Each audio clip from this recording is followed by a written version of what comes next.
మహిళా స్పందన ఎందుకు లేకుంటుందండి? మహిళా స్పందన ఎందుకు లేకుంటుంది?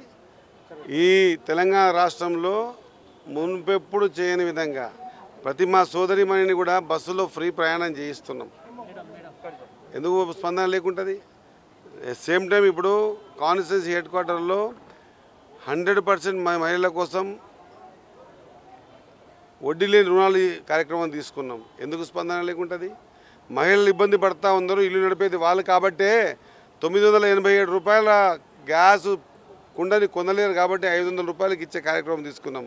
అందుకోసం ఆ మహిళల స్పందన లేకపోయేది. మహిళలు పరిపూర్ణంగా స్పందన మాకున్నది, వాళ్ళ ఆశీర్వాదం ఉన్నది కాబట్టి ఈరోజు అధికారంలో ఉన్నాం.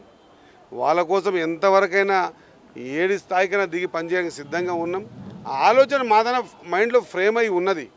సరే నిన్న సక్సెస్ అయింది సభ, ఆ సభ సక్సెస్ అయింది. మరి ఆ సక్సెస్ అయిన దాంట్లో ఏదో కౌంటర్ చెప్పాలని చెప్తా ఉన్నారు జగదీష్ రెడ్డి గారు, కానీ ఆ దాంట్లో పస లేదు, వాళ్ళ మాటల్లో కూడా పస లేదు. మహిళలకు గౌరవం మేము ఇస్తూ ఉన్నామండి, మహిళలకు గౌరవం మేము ఇస్తూ ఉన్నాం, ఎవరు కాదన్నది. నేను ఇక లోతు కామెంట్ చేయరాదు, కానీ మహిళ సొంత మహిళ తమ పార్టీ మహిళ, ఆ మహిళ పైన ఒక చిన్న ఇష్యూ వస్తే కౌంటర్ కూడా ఇవ్వలేదు. వాళ్ళు మా మహిళల గురించి మాకు లేదని చెప్పి అంటే ఎంతవరకు సమంజసం? సీఎం స్థాయిలో ఉండి కూడా బూతులు మాట్లాడుతుంటూ బూతుల రేవంత్ రెడ్డి అని చెప్పేసి ముందు బూతుల రేవంత్ రెడ్డి అని లేదా సీఎం గారిని ఇష్టం వచ్చిన మాట్లాడే వ్యక్తికి మరి ఏ విధంగా జవాబు చెప్పాలో నాకైతే అర్థమైతే లేదు. పచ్చకామరులకు లోకమంతా పచ్చగా అన్నట్టు వాళ్ళకు ఆ ఆలోచన విధానంతో ఉంది కాబట్టి తెలంగాణలోకి బూతులను పరిచయం చేయించింది ఎవరు? ఒకసారి ఆలోచన చేయండి. యావత్ తెలంగాణ ప్రజలు చూస్తూ ఉన్నారు, ఇప్పటికి కూడా ఒక ఆలోచన విధానంలో ఉన్నారు. ఇంకా దిగజారకండి, ప్రతి విషయంలో కౌంటరే. మొన్న 42% రిజర్వేషన్ల విషయంలో మాట్లాడుతుంటే దానికి కౌంటరే.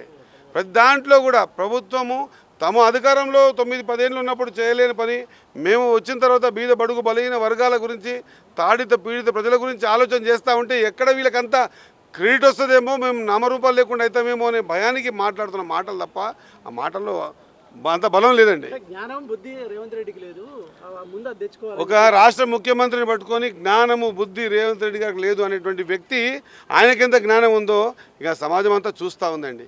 ఒక ముఖ్యమంత్రి గారు, ఆయన రాష్ట్రానికి ముఖ్యమంత్రి, రాష్ట్ర ముఖ్యమంత్రిని పట్టుకొని ఆ విధంగా అనడం మరి ఆయనకెంత జ్ఞానం ఉంది?